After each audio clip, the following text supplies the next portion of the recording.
Tá? Agora sim, gente. Agora começamos a gravar. Então, vamos de novo. Tá? Então, ontem a gente estava falando do esôfago, das características do esôfago, falando das estruturas anteriores, nós falamos das características do esôfago. Eu disse para vocês que produz muco, né? Não produz enzimas, não secreta enzimas, a mucosa do esôfago, mas produz um muco que serve tanto para lubrificar esse esôfago, né, no sentido de dar uma proteção contra escoriações, e também esse muco tem uma quantidade razoável de bicarbonato, na tentativa, né, desse bicarbonato de neutralizar algum refluxo por parte do estômago, né, porque aqui no estômago a gente vai ter a produção de ácido clorídrico em monogástricos, né, então o estômago de monogástricos tem uma grande produção de ácido clorídrico, com pH baixo, tá? pH humano fica em torno de 13 e pouco, 13,5, 4,5 por aí. Um carnívoro 2, 2,5, gato 2 e pouco. Tá? Então, às vezes pode acontecer um refluxo. Com o passar dos anos, também a gente percebe que esse esfíncter esofágico inferior, ou cárdia, ele também começa a perder um pouco a sua força, né? A sua função de retenção diminui, porque o músculo começa a ficar cansado. Então, a gente tem pessoas a partir dos 50 anos já é mais comum ter algum tipo de refluxo, né? E a utilização de alguns medicamentos para evitar isso, que a gente vai conversar daqui a pouco. Tá? Mas, enfim, aqui diz assim, o estômago, né, em seu interior, os alimentos podem permanecer desde alguns minutos até várias horas. Claro, vai depender da consistência, principalmente as características esse conteúdo, né? Se é líquido, se é gorduroso, se é carne, se é carboidrato, né? Vai demorar um pouco mais, um pouco menos. Bom, primeira coisa, então, apresentar o esôfago para vocês, eu quero que vocês percebam bem, né? É essa parte aqui, ó, essa parte cheia de ruguinhas, cheia de dobrinhas, tá? Então, a região funda, o corpo, é muita, muita, muita dobra, tá? A gente vai falar para que essas dobras, mas já percebam bem elas aqui, certo? O esfíncter esofágico inferior, ou cárdia, e o esfíncter pilórico, né? Na comunicação entre estômago, né? A região aqui já do antro, né? E pilórico, tá? Com o duodeno. A partir daqui do pilório, já temos intestino delgado, primeira porção do duodeno. Tá? Flexura menor, flexura maior, isso aqui tudo vai ficar para anatomia. Professor de anatomia, que pergunte para vocês. Tá? Do ponto de vista fisiológico, vou puxar aqui, depois eu volto naquele slide, a única coisa que a gente quer é dividir o estômago em duas porções. Alguém está com um áudio ligado?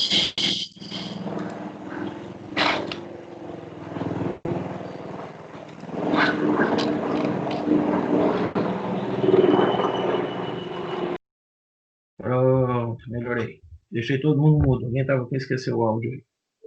Tá? Vamos de volta. Do ponto de vista. Estão me ouvindo agora que eu deixei todo mundo mudo? Eu não sei se eu também não fiquei. Alguém me ouve? Estamos ouvindo, estamos ouvindo. Tá, obrigado. Tá. Do ponto de vista fisiológico, gente, tá? Eu quero dividir, quero que vocês percebam apenas uma divisão do estômago ao meio. Tá? Anatomicamente, tem lá curvatura menor, prega não sei o que, isso aí deixa para a anatomia. Tá? Fisiologicamente, a gente vai dividir ele nessa linha preta que eu fiz aqui, tá? Na região 1 e região 2, ou melhor, tá? Ele é dividido no corpo, né? Na região do fundo do corpo, tá? E do antro pilório. Porque é aqui que vai acontecer coisas diferentes de interesse fisiológico. A funcionamento dele vai acontecer diferente de uma região da outra, e cada um tem a sua função. Então, como falei em função, as funções, né, do estômago monogástrico são três. Tá? Primeiro é armazenamento, né? Então vai armazenar ali alguma quantidade, né, de alimento, até que esse alimento seja quebrado, seja quimicamente digerido, né, por ação das enzimas e do ácido clorídrico. Tá? Então, a primeira é armazenamento. A segunda função é mistura, né? Então, vai misturar aquele bolo alimentar que veio deglutido e chegou aqui, ele vai ser misturado com o ácido clorídrico, né? Então, é uma espécie, digamos assim, de liquidificador, né? Vai quebrar mesmo. Então, a primeira função é armazenar, a segunda é misturar e quebrar, tá? E a terceira é um esvaziamento lento do alimento, tá? A terceira é esvaziamento lento do alimento do estômago para o intestino delgado, né? Ou melhor, para a primeira porção, que é o duodeno, intestino delgado. Tá? Para que isso? Para que a velocidade de esvaziamento do estômago, né, seja suficientemente ideal para que a digestão ocorra no intestino delgado, que a absorção ocorra no intestino delgado. Já vamos falar bem mais sobre isso. Tá? Bom, então assim, dividimos em dois, região do fundo do corpo. Essa região, a primeira função, que é armazenamento, é feita aqui. No estômago, nessa região do fundo do corpo, porque nós temos muitas pregas aqui, consegue se esticar, se alongar e aumentar o seu tamanho. Desculpe. Aumentar o seu tamanho aqui, né? E essas pregas servem justamente para isso, para que quando o conteúdo chega aqui, ocorra uma dilatação dessa região e, diferente de que para vocês pegarem, por exemplo, um balão de aniversário, aquelas bexiguinhas, aqueles látex que fazem balão e soprarem dentro, quando vocês sopram naquele balão, vocês enchem ele. Só que a pressão interna fica alta. Tanto que se vocês apertarem, pode estourar. Se vocês soprarem muito, uma hora dessas estoura. Então, para evitar que a pressão interna dentro do estômago aumente com o aumento do conteúdo, existem essas pregas. Essas pregas vão possibilitar, então, que o conteúdo alargue o estômago e seja armazenado, sem que a pressão interna dentro do estômago eleve. Tá? Então, a primeira função é realizada aqui pela região do fundo e do corpo, que é armazenamento. A segunda função, que é de mistura e quebra, né? Misturar, vamos dizer aquele que eu falei agora há pouco, liquidificadorzinho, né? É realizado nessa região do ântron, tá? A parte mais posterior do estômago, né? A região do antro, tá? A região do antro piloro, né? E a região pilórica é responsável pelo esvaziamento lento. Mais precisamente, então, o esfíncter pilórico é responsável pelo esvaziamento lento. Quem controla o esfíncter pilórico, na verdade, não é nem ele e nem o estômago, é o intestino delgado, é o duodeno. A gente vai ver isso aí depois. Mas quem controla, existem reflexos que vão fechar mais ou fechar menos esse pilório, evitando que o conteúdo saia. Tá? Isso que eu estou falando para vocês acontece numa fase que a gente chama de fase digestiva. O estômago a gente vai dividir em duas fases, fase digestiva e uma fase não digestiva, mais precisamente conhecida como interdigestiva, tá? Ou seja, entre as digestões. Vou falar isso daqui a pouco, só me apressei e falei antes. Bueno, mais um desenho do estômago, né? Mais um desenhozinho do estômago aqui, o piloro, o cárdia, tá? Ou esfíncter esofágico inferior, esôfago está amarelinho, certo? Região do fundo do corpo, região do ântro, tá? Então, essa slide está aqui para mostrar para vocês que também aqui temos um marca-passo. Ontem eu falei para vocês que no início ali do estômago, do esôfago, desculpe, bem na entrada do esôfago, existe um marca-passo que, em média, em carnívoros, se despolariza cerca de 5 vezes por minuto. Então, cada 12 segundos, por aí, 5 vezes por minuto, vai dar isso aí, cada 12 segundos ocorre uma despolarização, gera eletricidade, e essa eletricidade corre pela parede do esôfago. Tá? Como semelhante ao que acontecia lá no coração, naquele marca-passo que faz 70 batimentos por minuto. Aqui faz 5 despolarizações por minuto apenas. Tá? É uma onda fraca no esôfago, só relembrando de ontem, é uma onda fraca. E essa onda pode ser ampliada quando o conteúdo tocar na mucosa. E aí tem os reflexos, aqueles intramurais, né?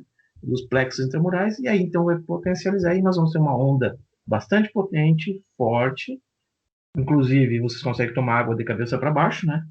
Bota água na boca, bota a cabeça para baixo e toma água sem voltar, porque a onda consegue levar à frente, tá? Então, é gerada uma onda aqui. Como é que é gerada essa onda de condução no esôfago? Através daquele marca-passo. No estômago, a gente também tem um marca-passo. No intestino delgado, no início aqui do duodeno, a gente tem um marca-passo. Tá? Então, a gente vai ter diversos marca-passos. Aqui no estômago, da mesma forma, ele gera uma onda fraca, tá? E essa onda fraca também é reflexa, né, ao conteúdo que aqui chega. Tá? E essa onda, ela deixa eu ver se eu tenho um slide mais para frente. Eu tirei o slide que tinha aqui. Eu tinha um slidezinho bem, era meio chatinho, mas era bom de ver. Essa onda, ela aumenta a sua força à medida que se distancia do marca-passo. Quanto mais distante do marca-passo, mais potente é a onda. Tá? Isso se dá pelo tipo de mucosa que ocorre aqui. Essa mucosa glandular. Oi.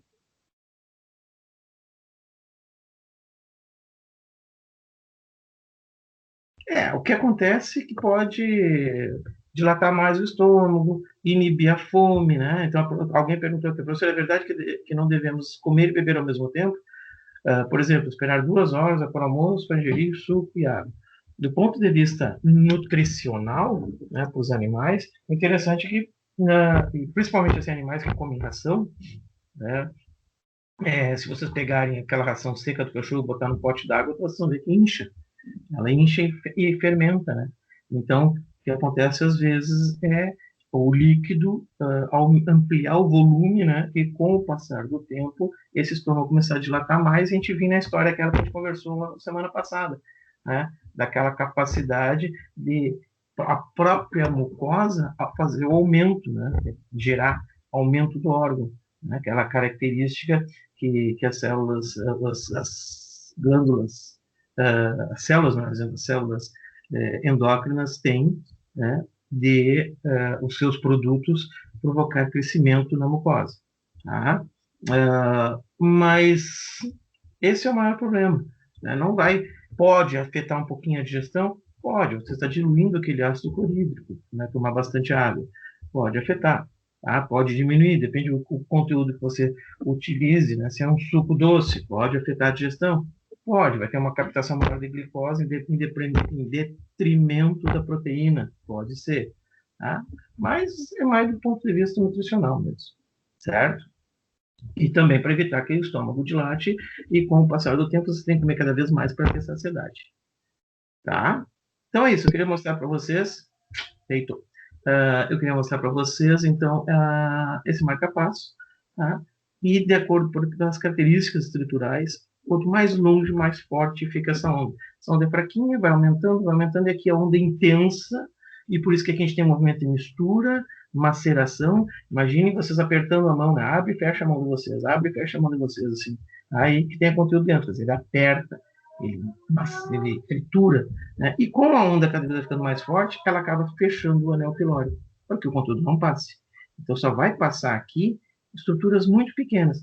Esse anel pilórico, quando tem conteúdo no estômago, né, conteúdo capaz de ser digerido, não é uma pedra, não é alguma coisa parecida, quando tem conteúdo capaz de ser digerido, ele está praticamente fechado. Fica aqui uma abertura de aproximadamente apenas 2 milímetros. Então, quer dizer, vai passar só substâncias praticamente líquidas ou muito, muito pequenas, menores que 2 milímetros. E é como eu disse para vocês, a gente tem 2 fases da digestão. No estômago, a gente tem 2 fases. No intestino delgado, essas fases depois vão se repetir. São muito semelhantes. Né?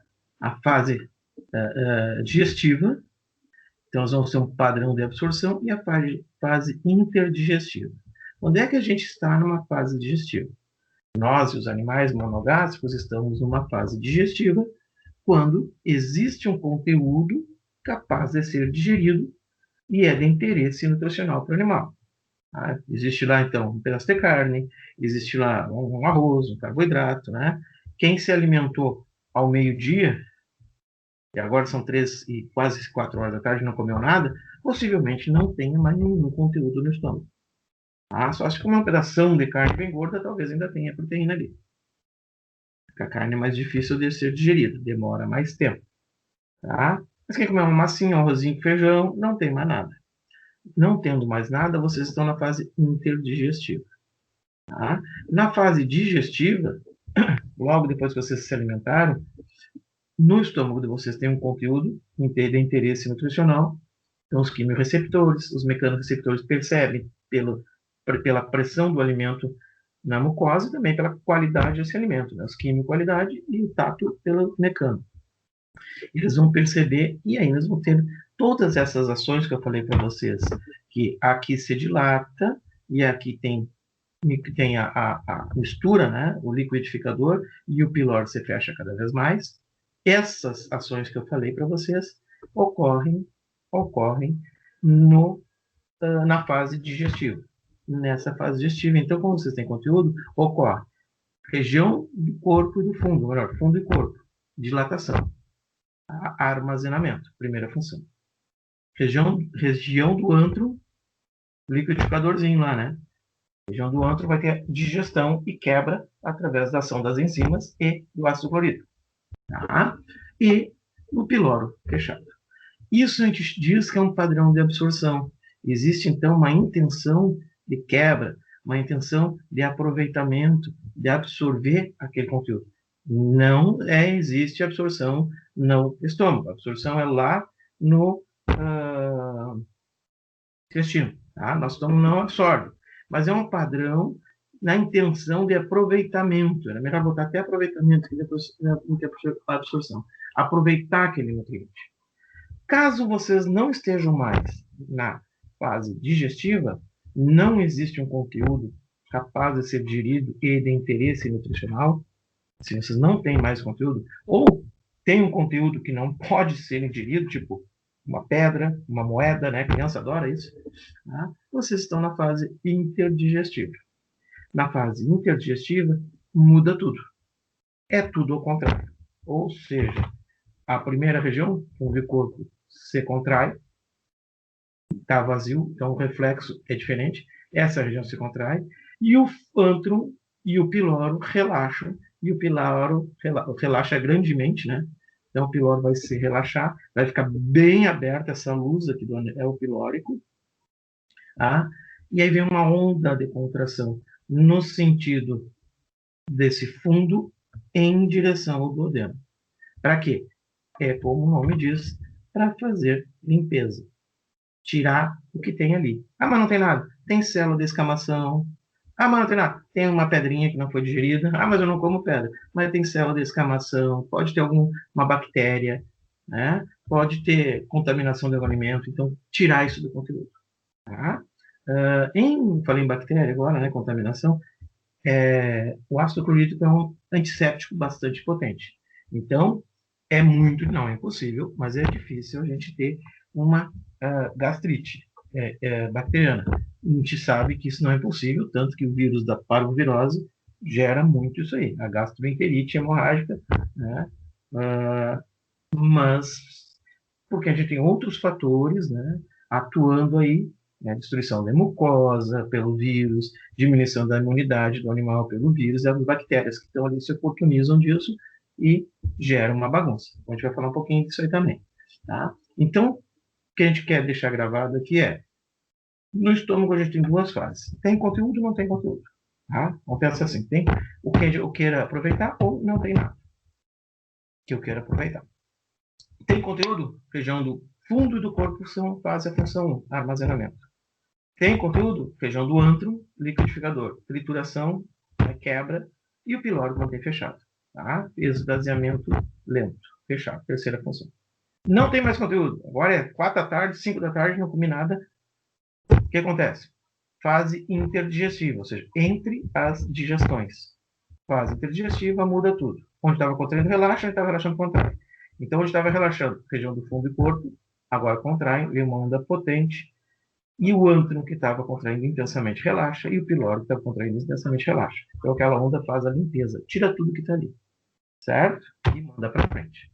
Então, aqui, ó, fase digestiva, né? Padrão de absorção. Eu vou mudar isso aqui depois para padrão de aproveitamento, tá? Já que o estômago não tem absorção, tá? Mas tudo bem. A parte proximal do estômago estoca alimentos, processamento gástrico na parte distal do estômago. Então tá. Então aqui, ó, relaxamento, a gente chama esse relaxamento de relaxamento adaptativo, aqui. Então, ocorre um relaxamento, ele se adapta de que maneira? Para que ele relaxa e não aumenta a pressão interna, tá? Diferente do que acontece quando você sopra um balão. Então, ele relaxa, a pressão interna continua normal, não tem problema nenhum. Cardio é fechado, conteúdo ao passar abre o cardio e logo fecha, tá? Então, nós temos, ó, o fundo armazena, antro e piloro mistura, e a contração do piloro com saída líquida, né? Do quimo líquido, limitado e líquido, né? Vai ser praticamente só líquido aqui. Contração do piloro. O piloro fica em torno, gente, de 2 milímetros, mais ou menos, na espécie humana. Tá? Em humanos, isso aqui vai ser um espacinho de 2 milímetros. Só vai passar substâncias líquidas e menor que isso. Tá? É o conteúdo, ó. Aqui mistura, quebra. Então tem contração. Acho que aqui tem um outro. Aqui, ó. Tá? Utilidade, né? Então, ó. Tem uma onda. Esse aqui. Tá? Então tá fechado o piloro, ó, 2 milímetros de diâmetro. Né? Vem uma onda fraca e quando chega aqui aumenta e o piloro se fecha. Tá? Só passa líquido e o restante, então, permanece girando. Eu tenho uma cadela que teve parvo. Sim, ela ficou com sequela. Se ela come muito ou se o grão de ração é pouco maior, ela fica meio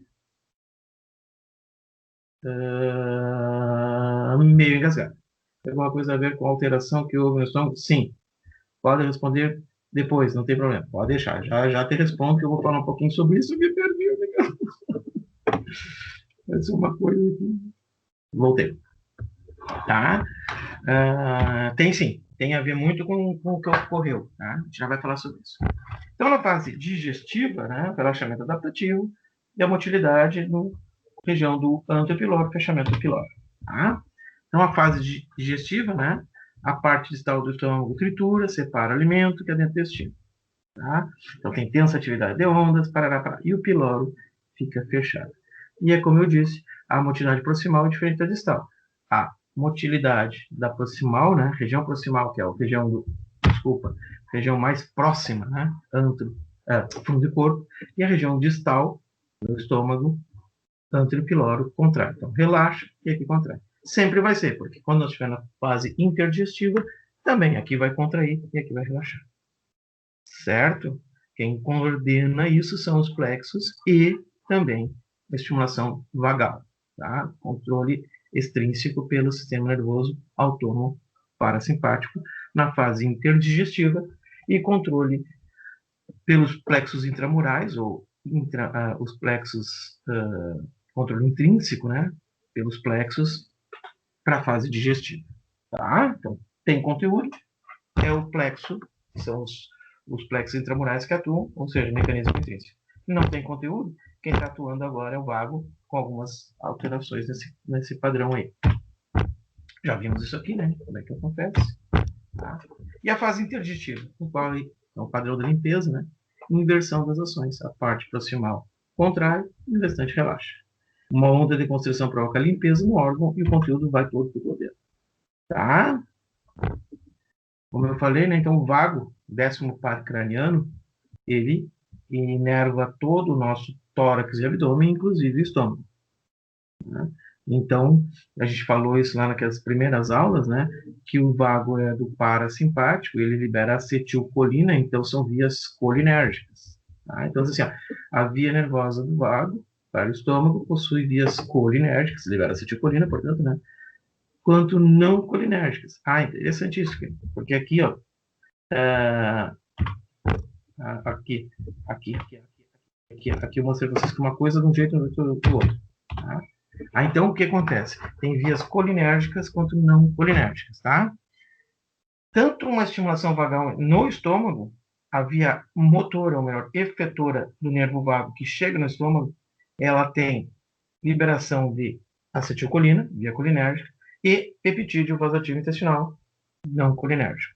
Tá? E libera as duas coisas sobre todo o estômago. Tá? Aí, assim, o estímulo vagal, já explico, só um minuto. O estímulo vagal é uma utilidade distal é mediada pela acetilcolina, mas a inibição, utilidade proximal, é pelo PIB. O que ocorre? Não está aqui? Não está. O que ocorre? Qualidade e tipos de receptores diferentes. Tá?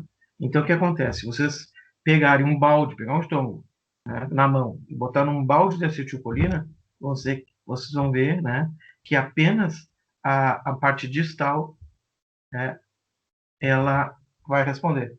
E se pegar esse mesmo balde e colocar, esse mesmo estômago, botar num balde com peptídeo, só a parte anterior, né, vai responder. E aí o que acontece? Por quê? Porque nós temos tanto no vago tem tanto liberação de um tipo quanto o outro produto. Só que no estômago, em uma região existe receptores para um grupo, né, e na outra região existe receptores para o outro tipo de produto. Né? Ou seja, uma região só tem receptor para acetilcolina e a outra região só tem receptor para o peptídeo. Por isso que tem essas ações diferenciadas. Tá?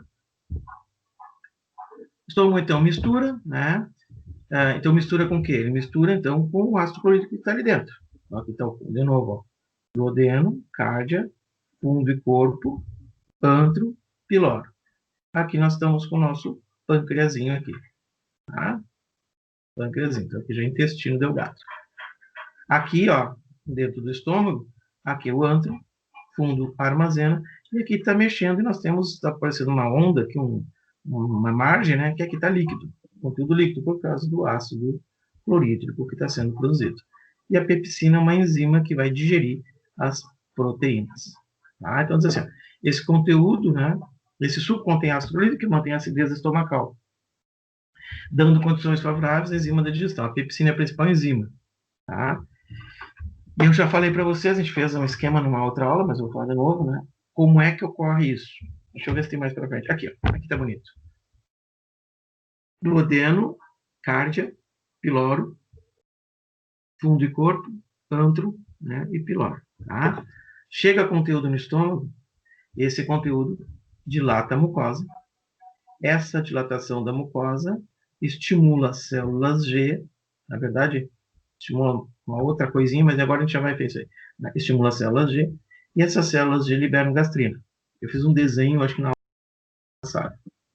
Tá? Mas quem não assistiu, a gastrina está sendo secretada, né? Está sendo secretada na submucosa. Tá? O muco, por exemplo, aqui está sendo secretado no lúmen. Tá? No lúmen. Então, esse muco é uma substância que a gente chama de secreção exócrina. Exócrina. Já a gastrina está entrando na circulação sanguínea, porque dentro da submucosa tem vasos sanguíneos, então, se ela entra na corrente sanguínea, na circulação, então a gente diz que é um hormônio, ou melhor, uma secreção endócrina. Por isso que vocês têm o endocrinologista, né? E vocês vão ter com o professor William a parte de endocrinologia e de fisiologia. Vamos falar de hormônio. Tá? Então, a célula G é um hormônio, de novo, dilata a mucosa que chega o conteúdo. Célula G é estimulada, libera gastrina, cai na corrente sanguínea. Essa gastrina cai na corrente sanguínea e vai atuar em qualquer lugar do corpo? Sim, desde que tenha receptor. Onde é que tem receptor? Para ela, nessas células parietais. E essas células parietais são sensibilizadas pela gastrina circulante e liberam seus produtos. Liberam ácido clorídrico e fator intrínseco. Tá? Esse fator intrínseco é muito interessante, nós já vamos falar sobre ele. Libera ácido clorídrico. Tá? As células principais, são outro tipo de células, elas liberam pepsinogênio por um estímulo semelhante da gastrina. Tem conteúdo, libera pepsinogênio. O pepsinogênio, ou melhor, a pepsina é uma enzima, a enzima pepsina. A função da pepsina é... Deixa eu ver se está para diante. Não. A função da pepsina é quebrar proteína. Tá? Então, a amilase quebra amido. A pepsina é uma das enzimas que quebra proteína. Essa pepsina é produzida pelas células principais e fica armazenada na célula de estímulo para ser secretada no lúmen. Então, uma secreção exócrina também. Só que essa pepsina, ela é liberada na forma de zimogênio. O que é zimogênio? Ela é encapsulada. Então, essa célula produz pepsina, esse conjunto de células aqui, né, produz essa enzima, só que essa enzima, ela quebra proteína. E o músculo do estômago é proteína. As células são proteína. Então, podia acontecer uma autofagia. Se essa célula produz uma substância que degenera ela mesma, ela não pode deixar essa substância sem uma proteção. Então, as células principais produzem e encapsulam essa enzima. Encapsulam uns tais zimogênios. Né? E por isso, quando ela é secretada na forma de pepsinogênio. Olha, pepsinogênio. Tá? Então, o pepsinogênio é a pepsina encapsulada para evitar a autofagia, para evitar que ela se autodigira, que é a autodigestão, né? Podia ser que essa célula produzisse a pepsina destruísse a própria célula. Então, para isso que acontece. Quem é que ativa, ou melhor, quem é que quebra essa cápsula? Quem é que quebra essa proteção? Quem é que quebra o zimogênio? Quem quebra o zimogênio é o ácido clorídrico. Então, de novo, chega conteúdo no estômago, dilata a mucosa. Células G são estimuladas e liberam gastrina na corrente sanguínea. A gastrina fica circulando, chega aqui nesse local, né, passa por todo o corpo, mas só aqui que tem receptores, tem lá no córtex também, mas depois a gente fala isso. Tá? Aqui, nesses receptores, e provoca a secreção de fator intrínseco e ácido clorídrico. O ácido clorídrico, como o nome está dizendo, é ácido. E por incrível que pareça, ácido é ácido. Esse ácido corrói, esse ácido desmancha. Então, o ácido já vai fazer uma função nesse conteúdo, desmanchando o conteúdo, quebrando o conteúdo, e a mucosa da região do antro, né, começa a contrair. Para quê? Apertar esse conteúdo, mantendo maior contato possível de todas as formas, em todos os lados do conteúdo com o ácido clorídrico. Então, o ácido clorídrico vai desmanchando, sendo auxiliado pela peristalse, né, pelos movimentos aqui do antro. Tá? Junto disso, o ácido clorídrico também faz o quê? Ativa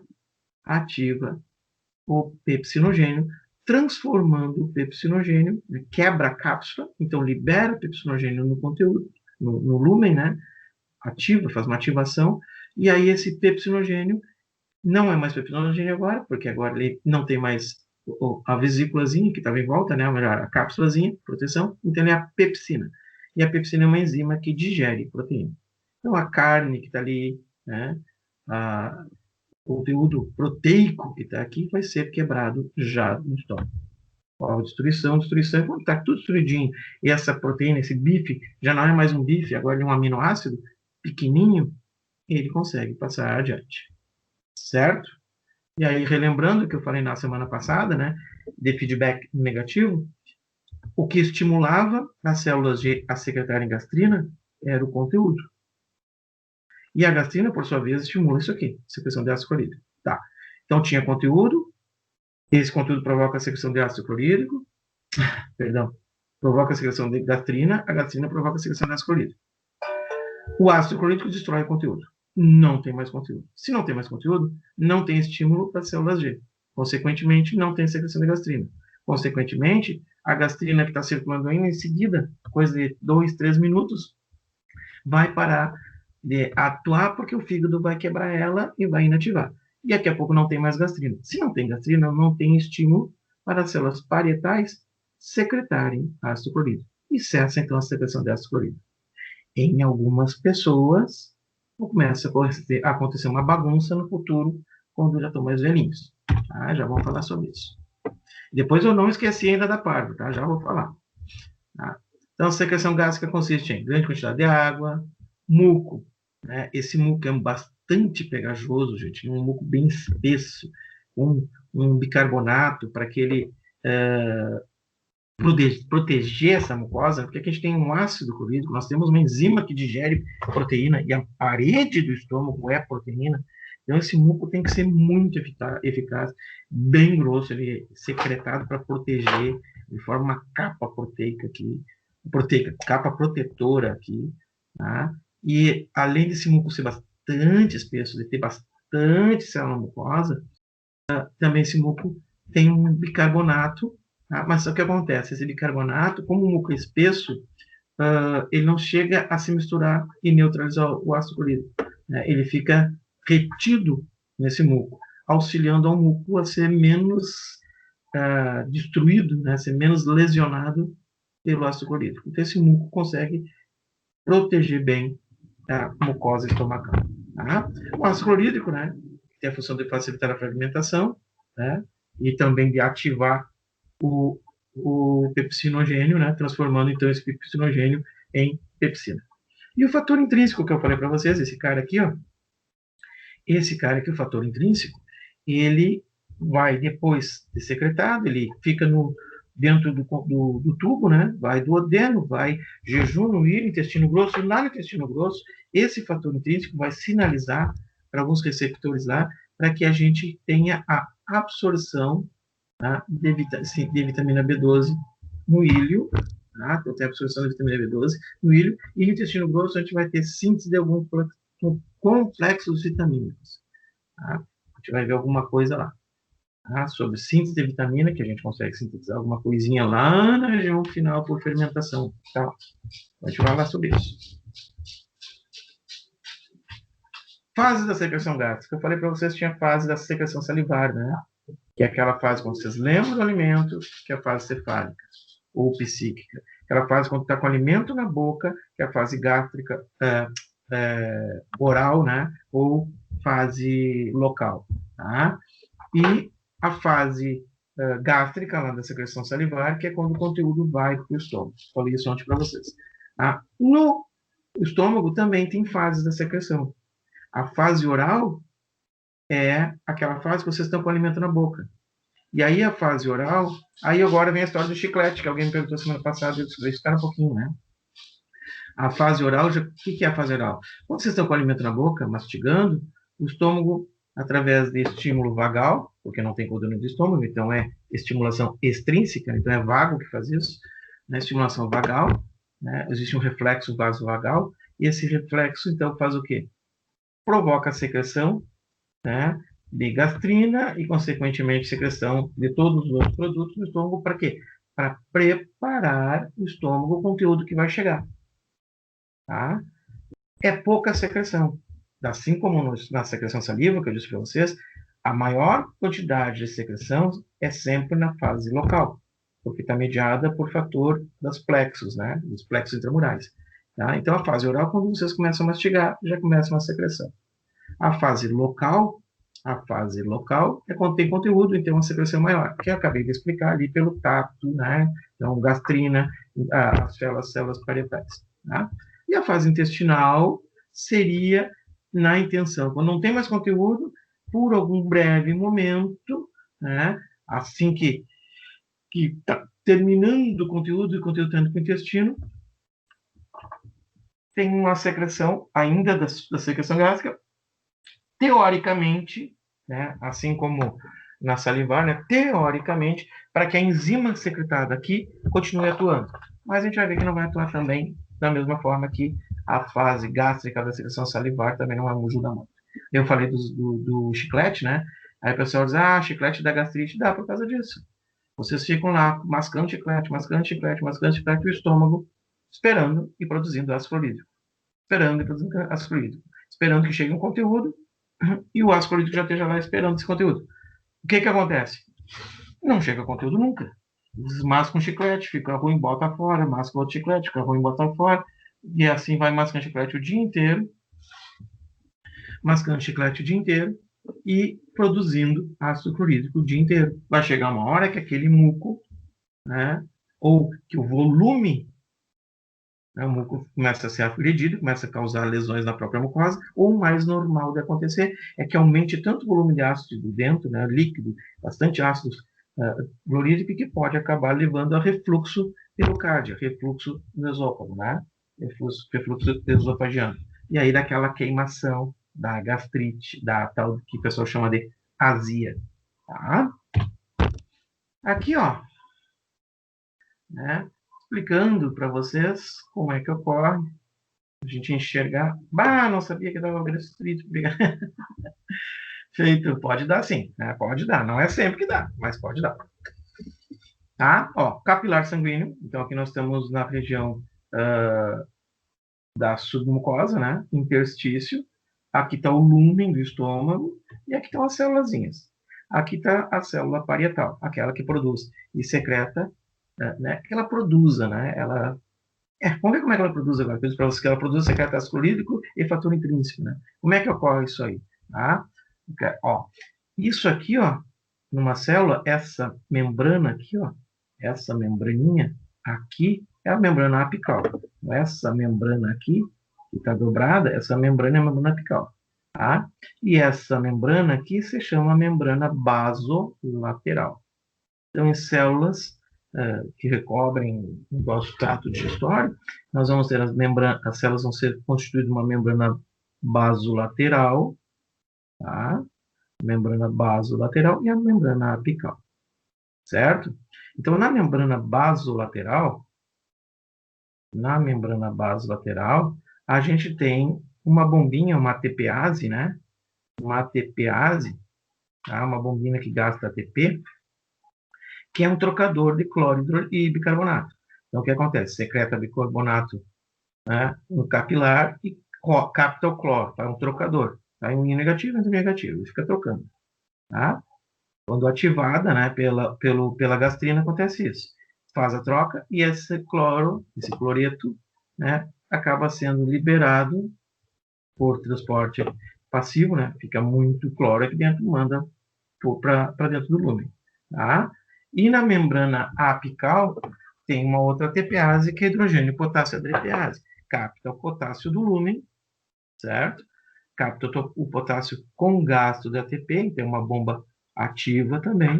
Aqui é transporte passivo, aqui é transporte ativo. Né? Joga o potássio para dentro e, como é uma bomba trocadora, o hidrogênio para fora. O hidrogênio do quê? Da água, né? Então, ocorre a quebra da água, certo?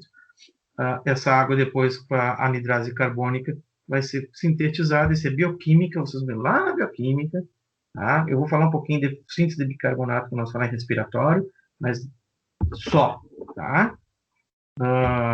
Mas essa água vai gerar, através da ação da anidrase carbônica, vai conjugar o CO2 com o radical hidroxila que tem aqui e gerar o bicarbonato para fazer o trocador. Tá, mas o que me interessa, esse potássio, ele é captado do nosso alimento, né, do lúmen, jogado para dentro por transporte ativo. Mas por transporte passivo, ele acaba jogando para fora. Então, o potássio fica brincando aqui, certo? Enquanto está secretando hidrogênio. E o hidrogênio se conjuga com ácido clorídrico, formando, então, o hidrogênio se conjuga com cloreto, formando, então, ácido clorídrico. Tá? Isso aqui funciona quando tem gastrina. Se não tem gastrina, essas bombas param de funcionar, o transporte passivo, consequentemente, também para, porque não vai ter aumento da concentração aqui dentro. Tá? E aqui está uma coisa que eu botei em vermelho para mim me lembrar de falar. Senão eu vou à frente e não falo. Tá aqui. Tá? Então, gente, o que acontece às vezes, para vocês que não passaram do tempo, né? Às vezes isso aqui não funciona direito. Às vezes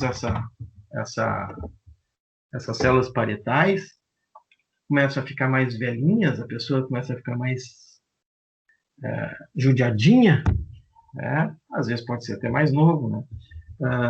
Mas é uma coisa mais genética, enfim. Alguns fatores, às vezes, fazem com que essa pessoa se transforme num hiperclorídrico. Né? O que a gente chama de hiperclorídrico? É aquele cara que tem um estímulo para secretar o ácido clorídrico, né? Chega conteúdo, a gastrina vem e a célula parietal começa a secretar o ácido clorídrico. Tá?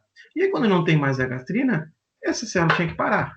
Só que essas célulazinhas começam a dar pau, né? Que nem computador começa a ficar velho e começa a dar pau. E essas células começam a dar pau. E aí o que acontece? Elas são ativadas e esquecem de parar de secretar. Então, às vezes existem umas patologiazinhas que transformam a pessoa num hiperclorídrico. E ela gera ácido clorídrico demais. Tá? E aí, mesmo que não tenha conteúdo, né, fica parecido com o negócio do chiclete. Mesmo que não tenha conteúdo, está funcionando tudo isso aqui. E gerando ácido clorídrico, gerando ácido clorídrico, gerando ácido clorídrico. Com o passar do tempo, vai lesionar a mucosa do estômago, vai haver refluxo, porque está muito líquido sendo produzido, muito ácido clorídrico sendo produzido dentro da mucosa, né, dentro do lúmen, melhor dizendo, dentro do lúmen do estômago, e daqui a pouco começa a dar refluxo pelo cardio. E aquela queimação, aquela gastrite, aquela azia. Tá? O que você faz com esse cara? A gente dá, normalmente, um inibidor de bomba de próton, né? Ou seja, bomba de próton. Aqui, ó, isso aqui é um próton, né? Quem lembra lá do ensino médio? Isso aqui, então, esse trocador, esse aqui é uma bomba, uma gastrite nervosa, e assim também. Semana que vem eu vou explicar, mas é parecido, tá? A gastrite nervosa é no duodeno, tá bom? Mas é bem parecida. Só que lá tem um fatorzinho, tem umas células especiais lá que são sensibilizadas pelo estresse. Tá? Na semana que vem eu explico. Então, nós estamos falando aqui, tem uma bomba de próton, né? Já que é uma bomba, tem bomba de sódio e potássio, bomba disso, bomba daquilo, que chama, na verdade, é uma próton potássio ATPase, né? A bomba de próton. Tá? Ele é inibido, então. Então, aquele medicamento que vocês tomam, aquele omeprazol, chega aqui, é destruído e já atua direto na bomba de próton, inibindo ela. Tá? Inibe ela aqui, certo? O omeprazol faz isso. Só que o problema do omeprazol, vamos ver se tem mais para frente aqui. Aqui. Isso aqui vocês lêem em casa, depois eu vou explicar aqui, fica mais fácil. Ó, o problema do omeprazol, do inibidor, desse o inibidor em específico, né? Existem outros inibidores, né? Mas o problema do omeprazol é que ele cessa toda a célula parietal. Ele atua de uma maneira geral na célula parietal. E aí a célula parietal, além de não produzir mais ácido clorídrico, também não vai mais liberar e produzir o fator intrínseco. Então, o omeprazol, com o passar dos anos, já foi realizado pesquisas e já se sabe que pode causar o uso contínuo de omeprazol por muitos anos seguidos, pode causar demência e anemia. Anemia mais rapidamente, né? A demência mais lentamente, mas pode causar. Então, a pessoa que toma aí por 10, 15, 20, 30 anos o omeprazol, pode, depois, lá pelos 30 anos, 20 e tantos anos tomando omeprazol, pode ficar com problemas de demência. Falta, diminui a memória, diminui algumas coisas, né? E anemia. Por quê? Porque a vitamina B12, que é absorvida, quando o fator intrínseco existe no lúmen, quando ele sensibiliza e avisa para que ocorra a absorção, essa vitamina B12, ela é importante para que a gente produza células sanguíneas e neurônios. Tá? Então, no caso de inibidores, aqui, então, o uso de inibidor de bomba de próton, o omeprazol, e de antagonistas receptores H2, como a histamina, né, a cimetidina, né, pode levar à deficiência de vitamina B12, que em alguns casos pode causar demência e anemia também. Tá? Esses inibidores, então, né, diminuem, então, a produção de ácido clorídrico, e isso, com o tempo, não é ácido clorídrico, tá? Na verdade, o ácido gástrico e o fator intrínseco, tá? E vai diminuir a absorção de vitamina B12, tá?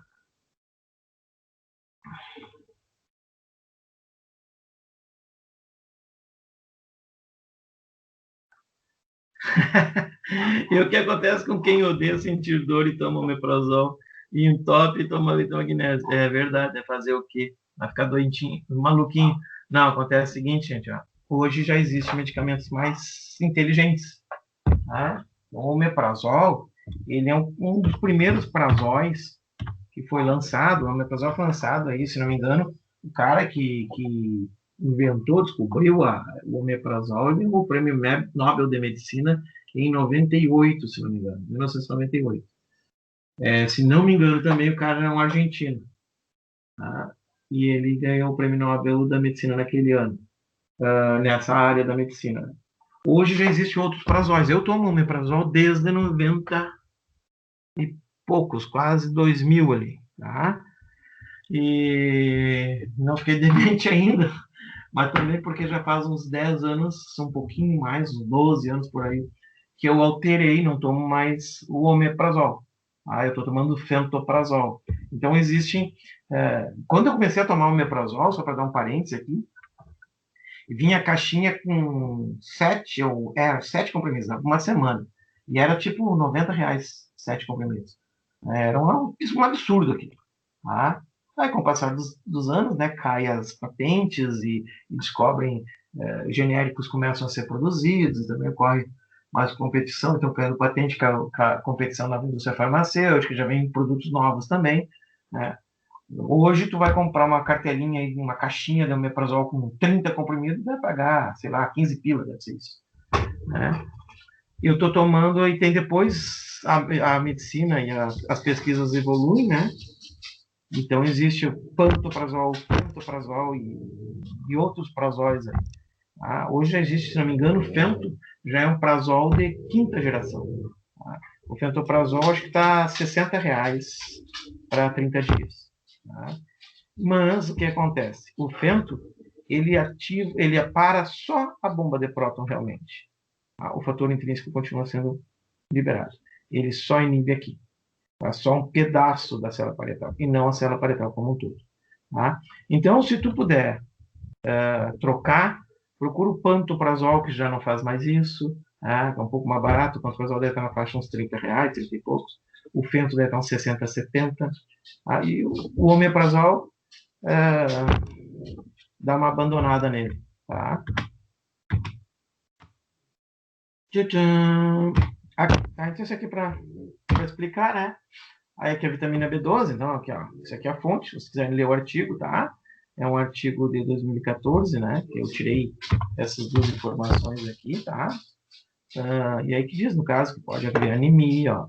Em caso de deficiência de vitamina B12, pode haver anemia, acompanhado por dificuldades de locomoção, por ligamento nas mãos e pés, palidez, dor nas pernas, principalmente quando vai dormir, né?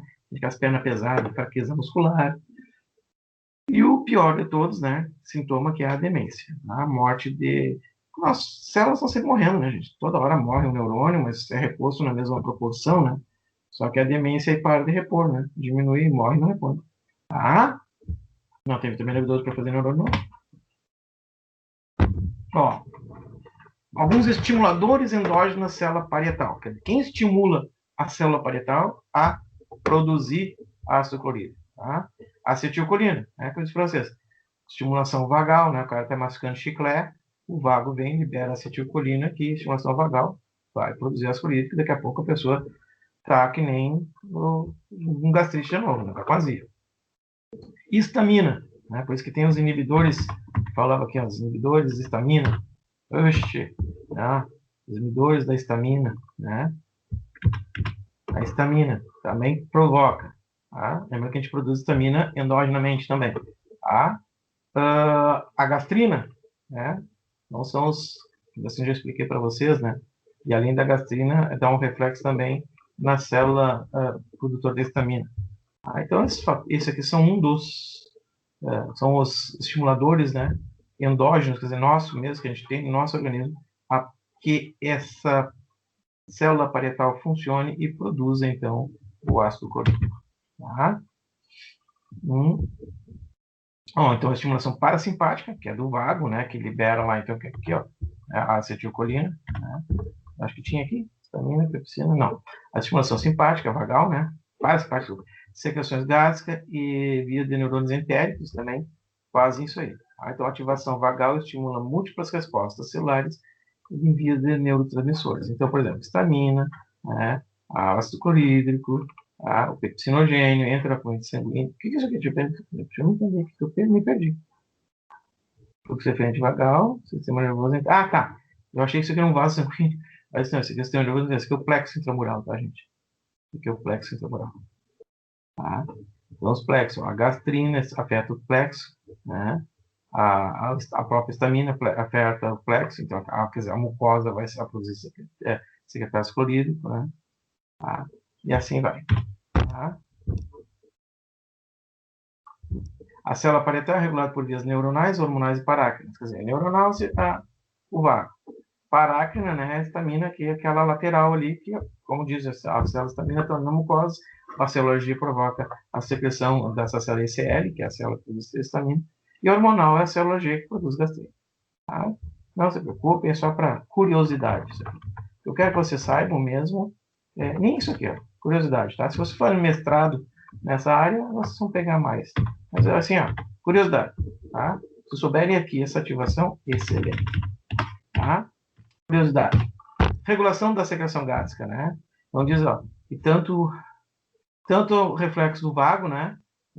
Como a estimulação gástrica de gastrina, né? A estimulação de gastrina, os dois afetam a secreção secreção do ácido clorídrico durante a fase gástrica, tá? Então, tanto aqui, ó, então, a distensão vai ao córtex, e aí o vago vai liberar, vai afetar, nós vamos ter a produção de pepsinogênio, de ácido clorídrico e também de gastrina, e a própria gastrina, então, vai atuar aqui. E o conteúdo, né, então, que fala que é reflexo, né, da mucosa, também vai produzir a secreção de pepsinogênio e de ácido clorídrico, que a gastrina vai atuar ali, tá? Inibidores, então, né? Aqui uma coisa interessante, ó. O que inibe a produção, né, de ácido clorídrico, né, pelas células parietais, tá? A somatostatina, algumas prostaglandinas semelhantes por conjugação de receptores, quer dizer, tem algumas prostaglandinas que se encaixam nos receptores que são parecidos, né? Então, quer dizer, a chave da casa de vocês só abre a casa de vocês. Mas se vocês começarem a tentar por um monte de porta, é que uma hora dessas é capaz de dar um jeitinho ela entrar. Então, algumas prostaglandinas fazem isso. Não é o ideal, mas às vezes ela entra ali. Tá? Então, ó, o ácido no antro estimula a liberação de somatostatina para inibir a secreção de gastrina. Tá? Então, quer dizer, a própria acidez. Quando está muito ácido, a gastrina para de ser estimulada, a célula G para de estimular, para a secreção de gastrina, e aí não tem mais gastrina entrando na corrente sanguínea, não vai lá na célula parietal para produzir mais ácido clorídrico. E isso ocorre com uma situação normal. Né? Como eu estava falando agora do omeprazol e tudo, uma situação que não seja normal, esse ácido clorídrico vai até fazer isso, né? Mas a própria célula parietal não está mais sensibilizada e esquece que tem que parar, né? Esquece que tem que parar. E aí não para e continua o ácido clorídrico direto. Tá? Uma outra coisa, já falando de ácido, né? Em normalidades, existe muito relato de pessoas que assim, eu tinha muita gastrite, comecei a tomar um copo de limão de manhã cedo. Me passou a gastrite. Em vez de tomar um omeprazol, eu faço um limão, espremo um limão no copo, boto um pouquinho de água e tomo. Diminui. Por quê? Porque a própria acidez neutraliza a produção de gastrina. Então, as células desbloqueiam a célula G, né? E aí não tem mais secreção de gastrina, não tem mais secreção de ácido clorídrico. Tá? Somatostatina faz isso. O ácido, então não só o ácido clorídrico, mas qualquer conteúdo ácido no estômago. Mas isso, como eu disse para vocês, em uma situação normal. Se a pessoa já é um pouquinho mais problemática na situação das células parietais, às vezes isso aqui não funciona. Vai funcionar por uns dias, mas daqui a pouco já começa a dar gastrite. Tá? Então, assim, as células endócrinas do antro percebem a presença de ácido, né? E secretam somatostatina. Então, ela vai atuar nos receptores da célula G, né? E inibir a secreção, inibir a liberação de gastrina. Então, não tem mais essa secreção de gastrina e não afeta mais, então, lá. Consequentemente, isso, então, seria para parar a produção de ácido clorídrico. Né? Mas se essa célula parietal está doidinha, não adianta nada. Tá?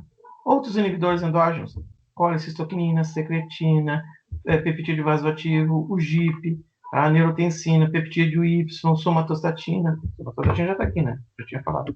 Tá?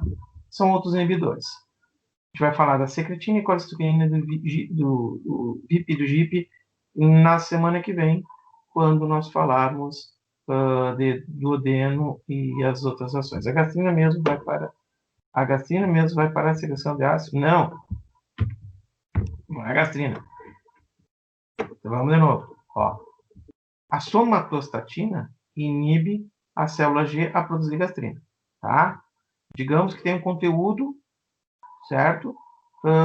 O conteúdo provocou a dilatação da mucosa, e a dilatação da mucosa provoca que a célula G libere gastrina. Tá? a célula G liberada, a célula G libera a gastrina, com a gastrina na circulação, ela vai lá em cima, faz conta que está aqui o estômago, né? Vai aqui na célula parietal do estômago e provoca a secreção dentro do lúmen de ácido clorídrico. Já viu isso? Tá? Se, por acaso, em situações boas, normais, se a pessoa não tem problema, se por acaso começar a ficar muito ácido, muito ácido o conteúdo, né? Que é o feedback aqui. Ficou ácido porque não tem mais ação, o ácido não está mais atuando, não tem mais conteúdo, já desmanchou tudo e o ácido vai se acumulando. Né? Se ficar ácido, por ação do ácido clorídrico, por exemplo, né? Essa acidez, esse hidrogênio que está nas substâncias ácidas, né? O ácido clorídrico, por exemplo, tem hidrogênio, o ácido sulfúrico tem hidrogênio. Então, esse hidrogêniozinho, né, vai sensibilizar um outro conjunto de células chamado célula D. Tá? E aqui a gastrina está funcionando, está funcionando, está funcionando. E a secretando das colitas. Quando ficou muito ácido o conteúdo do estômago, esse próprio ácido sensibiliza a célula D. E as células D são células secretoras de somatostatina. E essa somatostatina, ó, tem um menos aqui, inibe as células G. E as células G, desculpa, as células G param de funcionar. Para de funcionar, não secreta mais gastrina e aí parou. Tá? Por isso que eu disse. Então, não tem nada no estômago, mas tá com um pouquinho de gastrite, às vezes, valeu, aceitou, que bom. Às vezes, não faço mais que a minha obrigação. Às vezes, que eu tomo um copo de suco de limão, né? É ácido. Né? Então, aquele acidez já vai inibir a célula G. Tá? Em condições ideais, em condições boas, acontece isso. Se a célula parietal da pessoa já é meio doidinha que nem a minha, não vai funcionar. Tá? Aí o pessoal diz, é aquelas receitas caseiras, né? Eu já fiz isso. Toma limão. Com 2, 3 dias, no quarto dia já começa a me dar gastrite.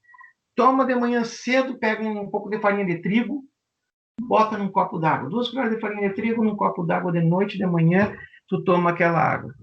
Vai tomar coca. A coca é ácida, né? Tem açúcar. O açúcar é ácido. Tu toma Coca-Cola, realmente passa. Né? E ao contrário do que você pensa, né? Tomar leite mas não resolveu, claro que não. Tomou leite. E aí até deu certo. Piorou, claro que piora. Porque o leite vai talhar. Vocês já fizeram ambrosia? Bota ambrosia. Como é que você faz ambrosia? Sim. Como é que faz ambrosia? Pinga limão no leite, né, para talhar o leite, ou vinagre no leite para talhar o leite. Não é isso? O estômago de você está ácido. Tu toma leite, vai talhar para formar grumos e vai acidificar mais ainda. Né? Depois de talhado, esse leite talhado, ele começa a fermentar e acidifica mais o meio ainda. Então, o leite, ao contrário do que você pensa, é neutro, o leite o leite vai tocar horror. A Coca-Cola, teoricamente, bicarbonato sim. Tá? Bicarbonato sim, só cuida a quantidade de bicarbonato. Porque tu vai alcalinizar, né? Só que também demais pode causar, é uma soda, né? Bicarbonato é soda. Então, assim como o ácido corrói, soda também corrói. Né? Pega e faz uma... Isso, meia colherzinha, devagarinho, bicarbonato, sim, aquele sal de fruta, né? Coisinha, sal de frutaína, aqueles negócios. Isso que é bicarbonato, né? Ajuda, apazigua, né? Porque ele vai trazer para neutralidade o lúmen, vai trazer o suco gástrico para a neutralidade. Então, mesmo que continue refluindo, está neutro. Então, o refluxo que tu está tendo no esôfago, o cachorro, eu não sei. O cachorro, não sei as propriedades dela, tá? Mas mesmo que tenha um refluxo para o esôfago, esse refluxo é neutro, então não vai ter azia. Cessa a azia. Bicarbonato vai atuar aí. Mas acontece que o bicarbonato, o problema dele é que ele está tratando só o sintoma, né? Com o passar do tempo, o que tem que ver, se tem problemas assim, fazer uma hora um exame mais detalhado, né? Ir num gastro e fazer um exame mais detalhado, que é a endoscopia, Vai ter que fazer endoscopia para ver se o teu cárdia, né? Se não tem uma hérnia no cárdia, por exemplo, tá? Então, pode ter uma hérnia no cárdia, que é o meu caso, tá? Então, o que acontece? O meu cárdia não fecha direito, né? O esfíncter esofágico inferior não fecha direito. Então, às vezes, mesmo tendo pouco ácido, ele reflui, né? Então, por isso que eu tenho que tomar os prazóis a vida inteira, não adianta. Ou fazer uma cirurgia para fechar mais esse cárdia. Mas, hoje, já se sabe que essas cirurgias não funcionam, 90% das vezes ela não funciona. Porque o que acontece é que, na maioria das vezes, essa hérnia de hiato, que chamam, né? A hérnia no cárdio chamam de hérnia de hiato. Tá? A hérnia de hiato, ela se forma por diferença de pressões, e essas pressões estão alteradas, né? Porque a gente sabe, a gente falou semana passada de retorno sanguíneo para o coração, lembra? Que havia a bomba respiratória, quando vocês respiram, a pressão fica maior, fica menor, enfim, o sangue acaba retornando para o coração. Então, a gente tem uma pressão.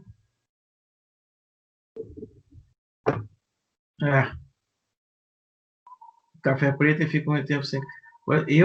Assim, eu sei que eu sou viciado em café, eu acho que eu tomo umas 6, 8 xícaras de café por dia, né?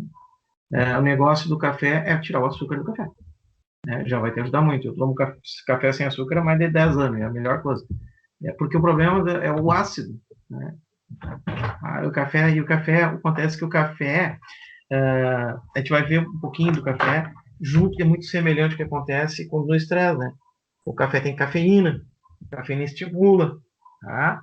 E aí, então, semelhante ao que acontece no estresse, quando tem muita noradrenalina circulante, por isso que dá aquela tal de úlcera nervosa, tá? Mas nessa semana que vem a gente fala isso aí. E eu me perdi, onde é que eu tava? Me perdi. Viu? Ó, começou a bater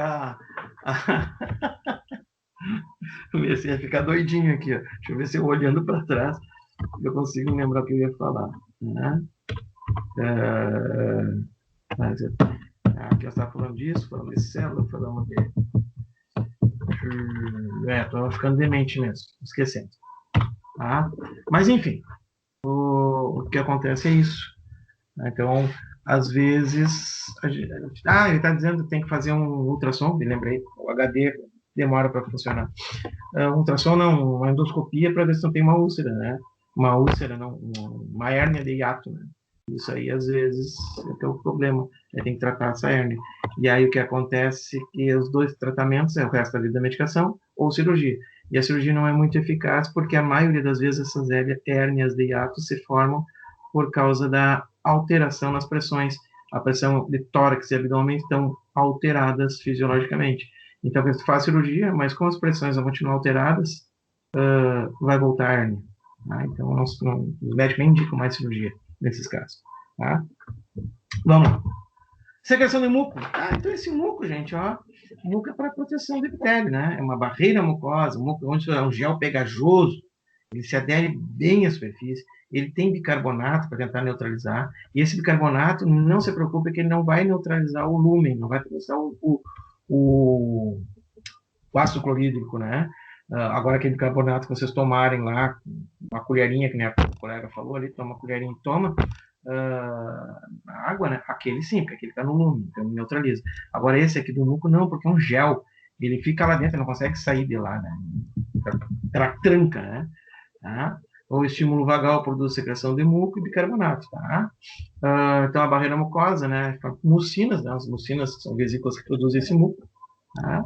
São secretadas por exocitose no lumen, então uma secreção exócrina, e esse muco formado nessas mucinas utilizam 80% de carboidratos e 20% de proteínas do nosso próprio corpo para fazer isso aí. Tá? Tem mais um desenho aqui para vocês verem. Esvaziamento gástrico, né? Então, a terceira função do próprio estômago era diminuir a velocidade do esvaziamento gástrico. Retornando, a primeira função é o armazenamento, a segunda é mistura, quebra, e a terceira, então, é a inibição do esvaziamento. Tá? E quanto tempo fica o alimento? Vai depender da qualidade desse alimento. Tá? Então, aqui tem um experimentozinho que foi feito, né? Percentual de esvaziamento. horas, tá? Em um cão saudável, tá? Foi dada aguinha com açúcar, tá? Então ali é tipo, né? Aqui já não tinha mais nada, né? Então tipo, 1 hora e pouco já não tem mais nada. Mas esvazia muito rápido. Tá? Cubo de fígado, né? E esferas de plástico. Esfera de plástico não é digerível, né, gente? Não é digerível, não é digerível, não é digerível, não é digerível. E como é que aqui começou a sair? Começou a sair que o cãozinho entra no período interdigestivo. E no período interdigestivo, limpeza. Dilata piloro, relaxa antro e fundo e corpo contraem, levando uma onda. Então, por isso que a esfera de plástico. Então, quer dizer, a, o tempo que vai ficar o alimento vai depender da qualidade e características dele. Tá? Proteínas demoram mais, gorduras, aquela picanha gorda do fim de semana que vocês comem um monte de carne no domingo, né, um churrascão, às vezes é 4 horas da tarde, 5 horas da tarde, vem a mãe, a sogra, né, e vem assim, preparei um doce, um café, mas pelo amor de Deus, comi que nem um louco. Não tem mais, não estou com o mínimo de vontade de comer. Por quê? Porque ainda tem conteúdo, é difícil a digestão, né? Demora mais. Então depende da qualidade e a quantidade que comer, tá? Olha aqui, ó. O cão, né?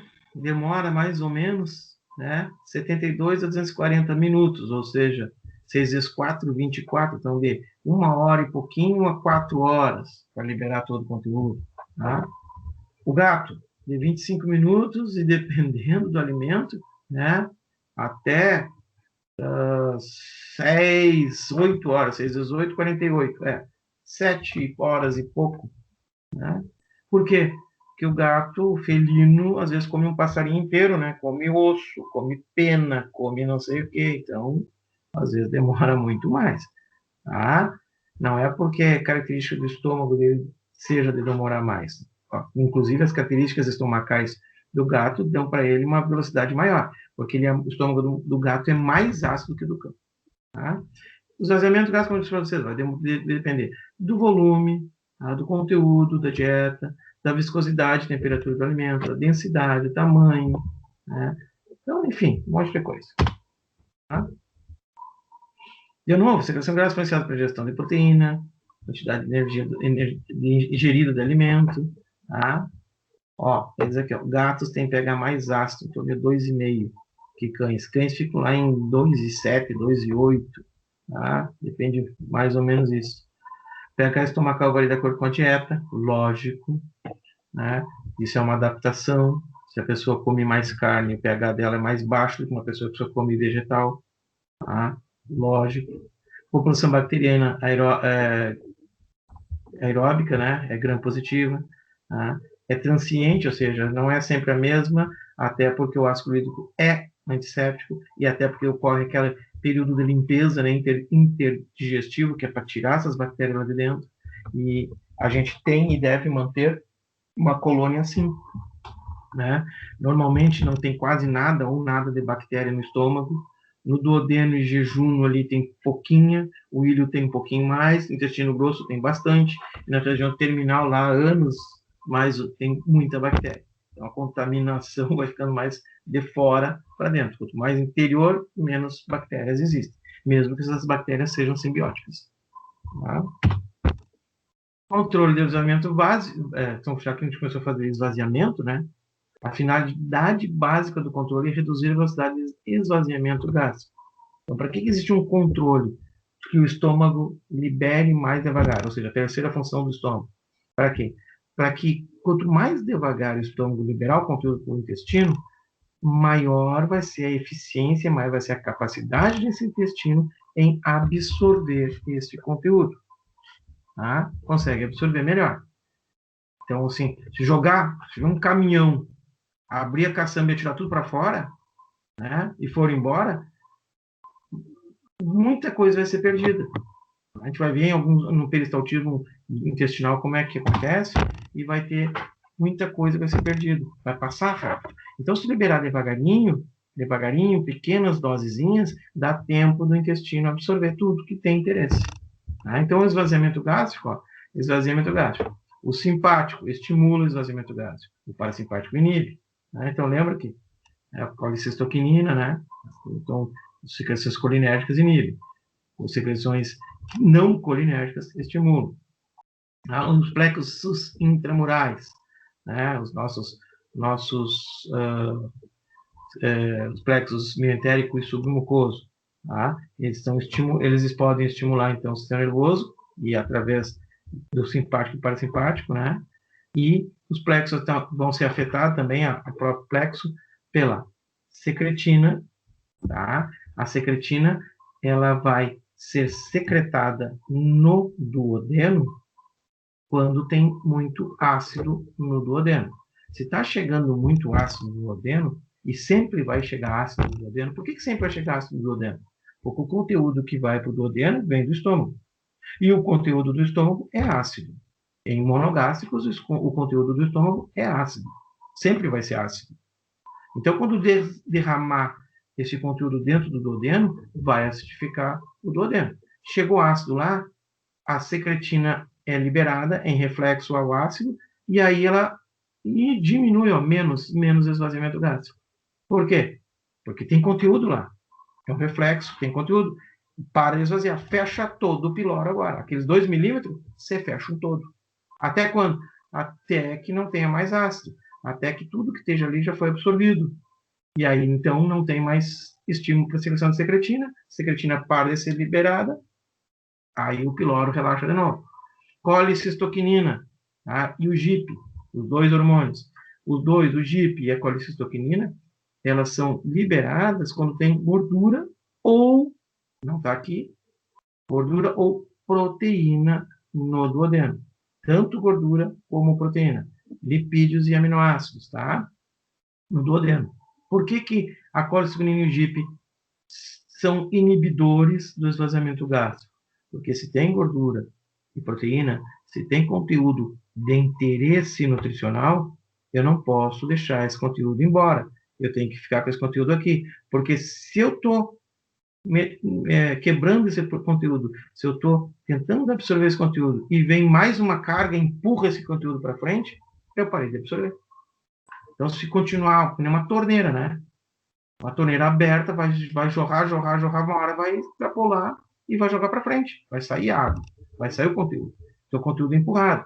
Então, o que acontece? Tem nutrientes como gordura, lipídios e proteínas no duodeno, esses hormônios são secretados, tem diversas funções esses hormônios, e entre uma delas é diminuir o esvaziamento gástrico, ou seja, fecha o piloro de novo. Para quê? Para mim vir aqui, colicistoquinina e GIP, fazer uma outra coisinha, estimulando a secreção de enzimas que vão quebrar. E aí vai ter enzima que vai quebrar gordura, vai ter enzima que vai quebrar proteína, né? A colicistoquinina vai lá no pâncreas, a gente vai ver semana que vem, não precisa se preocupar, mas eu vou dizer para vocês que a colicistoquinina vai lá no pâncreas e provoca a secreção do suco pancreático. E o suco pancreático é rico em enzimas, e as enzimas vão fazer a digestão desse conteúdo aqui. Tá? Alguns hormônios não identificados, pelo mesmo motivo, e a gastrina. Eu tinha falado agora há pouco para vocês lá. Né? A gastrina também inibe. A própria gastrina inibe. Por quê? Se está secretando gastrina, é porque tem conteúdo, né? Se tem conteúdo dentro do estômago. Tá? O que acontece? Quando tem aminoácidos, né, proteína dentro do estômago, do estômago, secreta a gastrina. Tem conteúdo dentro do estômago. Tá? E a gastrina, se tem conteúdo, ela fecha o piloro para quê? Para o ácido clorídrico, para pepsinogênio, para a pepsina, né? Quebrar esse conteúdo. Quando não tem mais conteúdo, para de secretar a gastrina, e aí ela relaxa o piloro, período interdigestivo. Tá? Isso aqui é aquele que a gente conversou já, ó. Chegada do alimento, estimulação da mucosa gástrica, gastrina na corrente sanguínea, estimulação das glândulas gástricas, liberação de enzimas, tá? Então, a gastrina, só que essa gastrina não é aqui, a gastrina está aqui, esse desenho está errado. Mas esse desenho foi copiado e colocado aqui, tá? Essa gastrina é nessa região, certo? Tá? Isso aqui a gente vai ver semana que vem, né? Então, ó, o que inibe então, aqui o duodeno, né? Aqui está o duodeno e o fechamento pilora, colicistoquinina, diversas ações entre elas no pâncreas, para secretar suco pancreático, vesícula biliar para secretar bile, para ajudar na digestão, a secretina vai no pâncreas, secreta suco pancreático também, tudo no duodeno. Isso aqui a gente vai lá semana que vem, não se preocupe. Oxe, telefone tocando. É alguém de vocês? Deixa eu ver aqui. Não, não é. Tá? Principais enzimas presentes no gás. Pepsina, que a gente já viu, que é o secretário da família pepsinogênio. Existe uma outra que eu não falei para vocês, que é a lipase gástrica, que tem função de iniciar a digestão de gorduras. Não é muito efetiva. Depois a digestão vai ser bem melhor feita lá dentro do intestino, tá? Por lipases pancreáticas. E a renina também está no estômago, sendo secretada semelhante ao que acontece com a pepsina. A renina ela vai fazer a quebra de uma proteína que é a caseína. A caseína é a proteína do leite, tá? Principalmente recém-nascidos e até uma certa idade, até cerca de 5 anos aí, a gente produz bastante renina. Depois disso, essas células acabam diminuindo e a gente fica só com as que produzem pepsina. Por isso que os nutricionistas e os médicos dizem que não adianta a gente tomar leite agora, né? E, ó, leite e água é a mesma coisa. Aqui é para vocês lerem para estudar, então vai falar tudo que a gente já falou. Bicarbonato no céu mucosa, histamina, então daqui é a substância, o tipo de célula, a função da secreção, estímulo da liberação, né? Por exemplo, vamos ver aqui a gastrina, ó. Células G, secretam gastrina, a função é estimular a secreção de ácido gástrico, e o estímulo é acetilcolina, peptídeos e aminoácidos, e o próprio conteúdo estomacal, né? E aí vai. Ó, as células D, aquela secreta somatostatina, e a função dela é inibir a secreção de gastrina, né? Então ela inibe o ácido gástrico e ela inibe a gastrina, né? Qual é o fator de estímulo dela? Ácido no estômago. Isso aqui é mais um esqueminha para quem quiser dar uma lida. E é isso, meu povo. Tá? É isso aí. Para hoje era isso. Ficamos assim. Consegui liberar vocês, eu dei uma corridinha para ver se liberava vocês, para vocês poderem descansar, que daqui a pouco tá o professor William por aí, né? Então, muito obrigado pela paciência. Nós não falamos da Parvo. Puxa, me lembra semana que vem. Desculpe, eu fiquei enrolando, tá? Me lembra semana que vem. Eu vou falar semana que vem da Parvo, tá? Mas aí a gente conversa de novo. Eu te peço que tu me lembre na semana que vem, tá bom? Desculpe. Tá, gente? Obrigado a vocês por... Onde é que tá a minha gravação?